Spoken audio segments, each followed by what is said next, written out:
पुनर्जन्म लेने के बाद मैंने सबसे पहला काम जो किया वो था पागलों की तरह क्लास बंक करना और अपनी बॉडी बनाना। भले ही टीचर मुझे फेल करने की धमकी दे रहे थे और मेरी गर्लफ्रेंड लियो रुयान ने मुझसे ब्रेकअप कर लिया था, लेकिन मुझे इन सबसे कोई फर्क नहीं पड़ रहा था। क्योंकि एक बार मौत का सामना कर चुके मुझ जैसे इंसान को पता था कि बस एक महीने बाद पूरी दुनिया में अलग अलग तरह के डेविल फ्रूट्स उगने वाले हैं।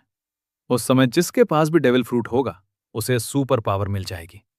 पिछले जन्म में मुझे सुपर पावर मिल तो गई थी, लेकिन मेरे फ्रूट की ताकत बहुत कम थी और मेरा शरीर भी बहुत कमजोर था, जिसकी वजह से मैं ज़ॉम्बीज़ की भीड़ में बहुत बुरी तरह मारा गया था।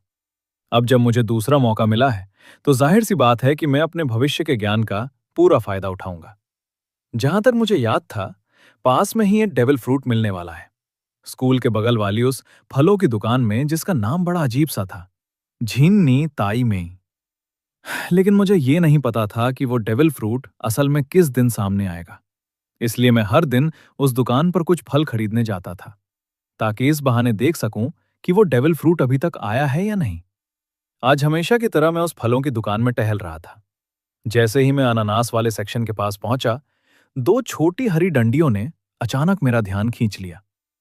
जब मैंने उनके ऊपर रखे अनानास को हटाया, तो उस हरी डंडी का असली रूप मेरी आंखों के सामने था। हाँ, ये बिल्कुल वैसा ही था जैसा मुझे याद था। ये वन पीस दुनिया के योंको कैडो का एज़्योर ड्रैगन फ्रूट था। मैंने अपने दिल की धड़कन को काबू में रखते हुए जल्दी से बिल बनवाया और शक से बचने के लिए कुछ और फल भी खरीद लिए।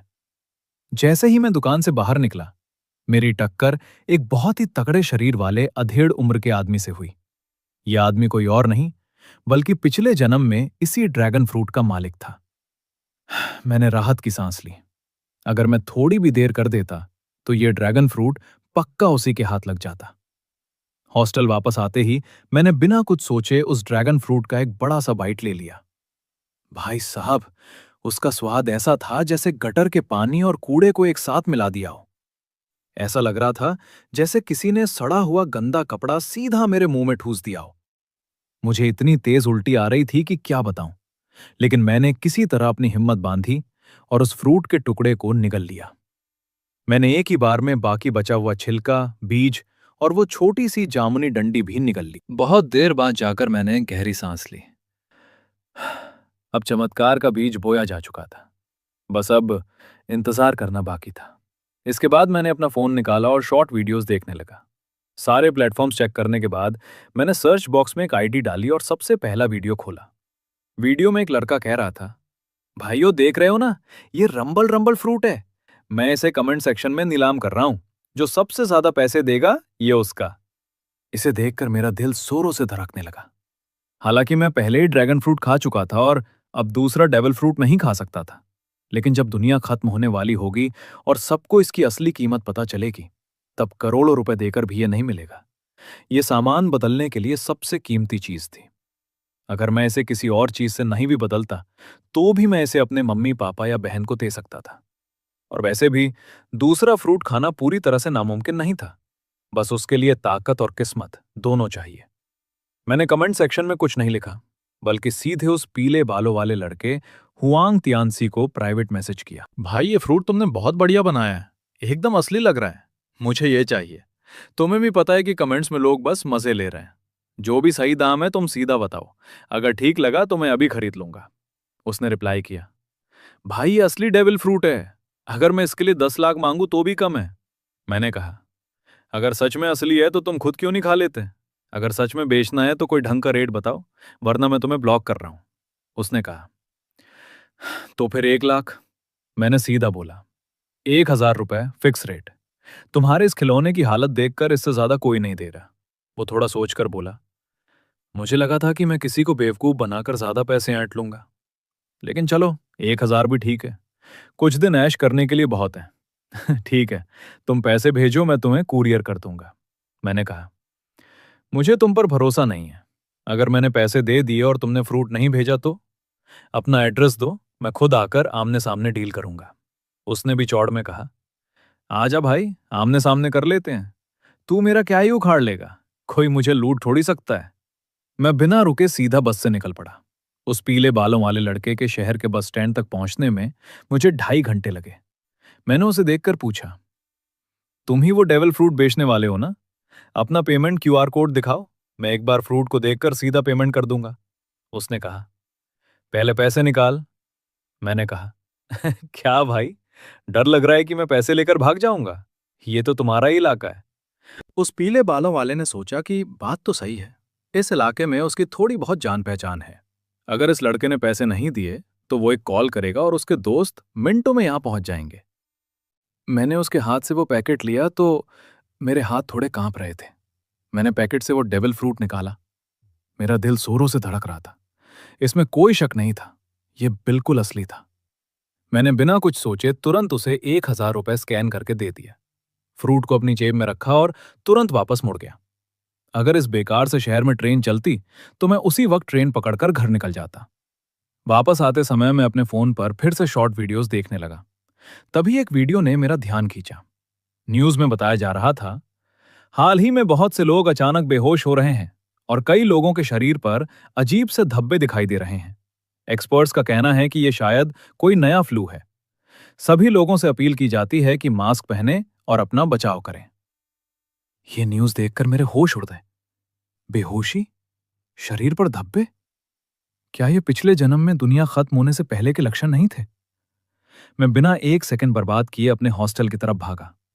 मैंने अपना पहले से पैक किया हुआ बैग उठाया और बाहर भागने ही वाला था कि तभी पीछे से एक जोरदार चीख सुनाई दी। अचानक बहुत से लोग जमीन पर गिर पड़े और उनके शरीर पर वो अजीब से धब्बे निकलने लगे। इसके तुरंत बाद एक बहुत ही अजीब सा और भारी दबाव महसूस हुआ, जिसकी वजह से कोई भी अपनी जगह से हिल नहीं पा रहा था। और फिर वो लोग जो पूरी तरह से बेहोश हो चुके थे, अचानक से हिलने लगे। उनकी आंखें बाहर की तरफ निकल आई थीं। उनके नाखून बहुत लंबे, नुकीले और तेज हो गए थे। वो पागलों की तरह एक एक करके हॉस्टल के कमरों से बाहर भागने लगे, जिसे देखकर अनगिनत स्टूडेंट्स रोते चिल्लाते हुए बाहर की तरफ भाग रहे थे। लेकिन ठीक उसी पल मुझे अपने खून के अंदर से एक अजीब सी ताकत बाहर आती हुई महसूस हुई। मेरे शरीर में एज़ोर ड्रैगन की ताकत जाग रही थी। मैंने अपना सिर ऊपर उठाया और मेरे मुंह से एक जोरदार दहाड़ निकली। मेरी स्किन पर नीले रंग के ड्रैगन वाले शल्क आने लगे। मेरे सिर पर ड्रैगन के सींग निकल आए और मेरे हाथ ड्रैगन के पंजों में बदल गए। मेरा पूरा शरीर बदलना शुरू हो गया। गलियारे में खड़े बाकी स्टूडेंट्स मुझे देखकर बहुत बुरी तरह डर गए। उन्हें लगा कि मैं भी उन जमीन पर गिरे हुए लोगों की तरह कोई मॉन्स्टर बन गया हूं। आधा इंसान और आधा जानवर बनने के बाद मेरी ताकत, डिफेंस, स्पीड और चोट ठीक होने की क्षमता कई गुना बढ़ गई थी। तभी अचानक पीछे से 2 ज़ॉम्बीज़ गुर्राते हुए मुझे काटने के लिए आए। मैंने अपने ड्रैगन के सींगों को घुमाया और एक ही झटके में उन्हें हवा में उड़ा दिया। भीड़ में से एक और ज़ॉम्बी मेरी तरफ भागा। मैंने सीधा अपना मुंह खोला और आग की एक बहुत तेज लपट उसके ऊपर छोड़ दी। उस तेज आग ने पल भर में ही उस ज़ॉम्बी को जलाकर राख कर दिया। लेकिन बस एक बार आग उगलने के बाद ही मुझे अपनी एनर्जी बहुत कम महसूस होने लगी। डेविल फ्रूट की ताकत का इस्तेमाल करने के लिए बहुत ज्यादा स्टेमिना चाहिए होता है। यहां तक कि बाद में जब हाकी आम हो जाएगी, तब भी सबसे ज्यादा खपत स्टेमिना की ही होती है। दुनिया खत्म होने के इस पहले चरण में हर किसी का शरीर बस ढलने की स्टेज में था। मैं कोई कैडो की तरह ओनी जाति का तो था नहीं, और ना ही मेरे पास उसके जैसा मॉन्स्टर वाला शरीर था। इसलिए ड्रैगन फ्रूट मिलने के बाद भी मैं अभी उसकी असली ताकत का इस्तेमाल नहीं कर सकता था। लेकिन ऐसा नहीं था कि मेरे पास और कोई रास्ता नहीं था। मेरे हाथ में एक बेसबॉल बैट था, जिसे मैंने खास तौर पर कस्टमाइज करवाया था। यह बैट थोड़ा मोटा और भारी था, जो ज़ॉम्बीज़ का सिर फोड़ने के लिए एकदम परफेक्ट था। मैंने अपना बैट घुमाया, जिस पर बिजली की हल्की हल्की चिंगारियां दौड़ रही थीं। एज़ोर ड्रैगन फ्रूट हवा, आग और बिजली, इन तीनों प्राकृतिक तत्वों को कंट्रोल कर सकता है। हालांकि इसकी ताकत नेचुरल फ्रूट्स जितनी खतरनाक नहीं थी, लेकिन अपने हमलों को और भी ज्यादा घातक बनाने के लिए यह काफी था। मैंने पूरे गलियारे में तबाही मचा दी। जल्द ही बाकी स्टूडेंट्स का ध्यान भी मेरी तरफ गया। मेरे लगातार ज़ॉम्बीज को मारने की वजह से उन स्टूडेंट्स को भी बचकर भागने का मौका मिल गया था। बिजली से लिपटा हुआ मेरा बेसबॉल बैट सच में किसी बिजली के तूफान की तरह काम कर रहा था। जो भी ज़ॉम्बी मेरे सामने आता, वो एक ही वार में खत्म हो जाता। लेकिन मैं इस मार काट के मजे में नहीं खोया था, बल्कि लड़ते लड़ते मैं तेजी से सीढ़ियों से नीचे की तरफ भाग रहा था। मुझे 2 काम करने थे। पहला, किसी भी तरह अपने घर पहुंचना, क्योंकि इस जन्म में मैं अपने मम्मी पापा और बहन को कुछ भी नहीं होने दे सकता था। और दूसरा, जितनी जल्दी हो सके 100 ज़ॉम्बीज़ को मारना, क्योंकि जो भी इंसान सबसे पहले अकेले 100 ज़ॉम्बीज़ को मारेगा, उसके लिए गॉड्स गिफ्ट स्पेस खुल जाएगा। वहां से मैं पॉइंट्स के बदले में तीनों तरह की हॉकी की ट्रेनिंग का तरीका खरीद सकता था, जिससे मेरी ताकत और भी तेजी से बढ़ जाती। ड्रैगन होने के नाते मैं उड़ तो सकता था, लेकिन मेरे पास अभी जितनी एनर्जी थी, उससे मैं उड़कर घर तक तो बिल्कुल नहीं पहुंच सकता था। रास्ते भर मैं अपना लोहे का बैट घुमाता रहा, जैसे कि मैं कोई अजय ड्रैगन योद्धा हूं। मेरे पीछे बहुत सारे स्टूडेंट्स इकट्ठा हो गए थे, जो मेरे पीछे पीछे चलकर बाहर निकलना चाहते थे। लेकिन उन्हें यह नहीं पता था कि इस बर्बाद दुनिया में अब कोई भी जगह सुरक्षित नहीं बची थी। इससे अच्छा तो यह था कि वो अपने कमरों में छुपकर दरवाजा बंद कर लेते, तो शायद कुछ दिन और जिंदा रह पाते। जैसे ही मैं हॉस्टल बिल्डिंग से बाहर निकला, मेरी आंखें सिकुड़ गईं। नीचे का नजारा देखकर मेरे रोंगटे खड़े हो गए। ये स्कूल पहले कभी एक बहुत बड़ा कब्रिस्तान हुआ करता था। स्कूल में यह अफवाह थी कि यहां बहुत ज्यादा नेगेटिव एनर्जी है। जिन लोगों के घर यहां बने थे, वो अक्सर बीमार रहते थे। बाद में एक फेंगशुई वाले ने सलाह दी थी कि यहां एक स्कूल बना दिया जाए, ताकि जवानों की पॉजिटिव और गर्म खून वाली एनर्जी से यहां की बुरी ऊर्जा खत्म हो जाए। लेकिन अब वो लाशें जो सिर्फ कंकाल बन चुकी थीं, वो भी ज़ॉम्बी वायरस की वजह से जमीन फाड़कर बाहर निकल रही थीं। और जो भी जिंदा इंसान उन्हें दिखता, वो उस पर हमला कर देती। पूरे स्कूल में अफरा तफरी मची हुई थी। हर कोई अपनी जान बचाने के लिए पागलों की तरह भाग रहा था। वो बिना कुछ सोचे समझे इधर उधर भागते हुए एक दूसरे से टकरा रहे थे। लेकिन मैंने उनकी तरफ कोई ध्यान नहीं दिया। मैंने अपना पूरा फोकस स्कूल के मेन गेट की तरफ रखा और तेज कदमों से उधर दौड़ने लगा। रास्ते में जो भी ज़ॉम्बी या कंकाल मेरे सामने आया, मैंने एक ही झटके में उसे चकनाचूर कर दिया। आखिरकार जब मैं लड़ते लड़ते स्कूल के गेट तक पहुंचा, तो अचानक मेरा शरीर एक ही जगह जम गया। सिर्फ मैं ही नहीं, वहां मौजूद हर एक इंसान और यहां तक कि ज़ॉम्बीज भी अपनी अपनी जगह रुक गए। ऐसा लग रहा था जैसे किसी ने पूरी दुनिया का समय ही रोक दिया हो। और फिर मेरी आंखों के सामने अंधेरा छा गया। दुनिया खत्म होने के इस पहले चरण में गॉड्स गिफ्ट स्पेस खुल चुका था। जब मुझे होश आया, तो मैं एक बहुत ही अजीब सी जगह पर था। यहां ना कोई दिशा थी, ना कोई समय। ये उस किसी अनजान शक्ति का दिया हुआ एक मौका था।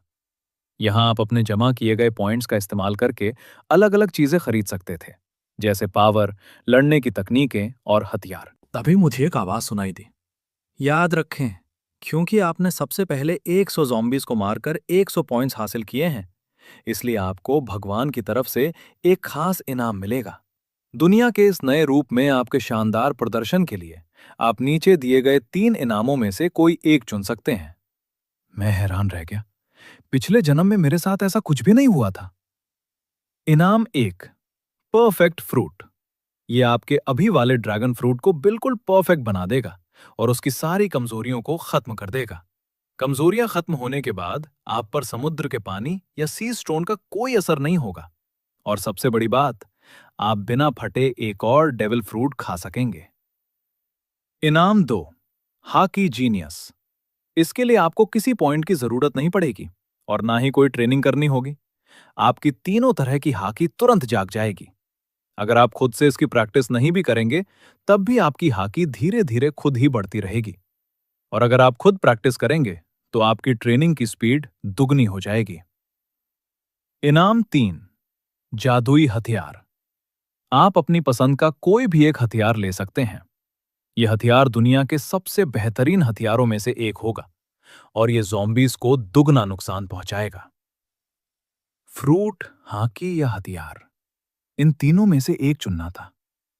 पहला और तीसरा ऑप्शन मुझे तुरंत ताकत दे सकते थे। दूसरा ऑप्शन मेरी ताकत धीरे धीरे बढ़ाता, लेकिन इसमें आगे चलकर बहुत ज्यादा ताकतवर बनने की गुंजाइश थी। पिछले जन्म में जब मैंने दूसरे गॉड्स गिफ्ट स्पेस को अनुभव किया था, तो मुझे याद है कि उस समय तक भी हाकी पुरानी नहीं हुई थी। जब मैं सोच विचार कर रहा था, तभी मुझे अचानक कैडो की वो बात याद आई। हाकी ही सब कुछ है। दुनिया के सबसे बड़े पायरेट गोल्ड डी रोजर और मरीन हीरो गार्प के पास कोई डेविल फ्रूट की ताकत नहीं थी। फिर भी वो दुनिया के सबसे ताकतवर इंसान बने। यहां तक कि कैडो ने भी अपनी हाकी को बढ़ाने के लिए अपने फ्रूट पर ज्यादा ध्यान नहीं दिया था। और जब उसने मंकी डी लफी से लड़ाई की थी, तब तक उसने अपने फ्रूट को पूरी तरह जगाया भी नहीं था। मैंने अब और कोई देरी नहीं की। बहुत सारी ताकतें होने से कुछ नहीं होता, बल्कि एक ही ताकत में माहिर होना ज्यादा जरूरी है। एज्योर ड्रैगन फ्रूट कितना ताकतवर होगा, यह इस बात पर निर्भर करता है कि मेरा अपना शरीर कितना ताकतवर है। किसी एक फ्रूट की पूरी ताकत का इस्तेमाल कर पाना ही बहुत मुश्किल काम होता है। अगले ही पल मैंने बिना सोचे समझे अपनी तीनों हाकी को जगा लिया। मेरे मुक्के पर एक काले रंग की परत चढ़ गई। ये आर्मामेंट हाकी थी। इसके तुरंत बाद मैंने अपने बचे हुए कुछ पॉइंट्स से 5 वाटर मीट खरीदे। ये ऐसा खाना था जो तुरंत एनर्जी और स्टेमिना वापस ले आता है, जिससे मैं लड़ाई में ज्यादा देर तक टिक सकता था। यहाँ जो मेरा पर्सनल सिस्टम पैनल था, वो सिर्फ मेरी ताकत ही नहीं दिखाता था, बल्कि बातचीत करने का एक जरिया भी था।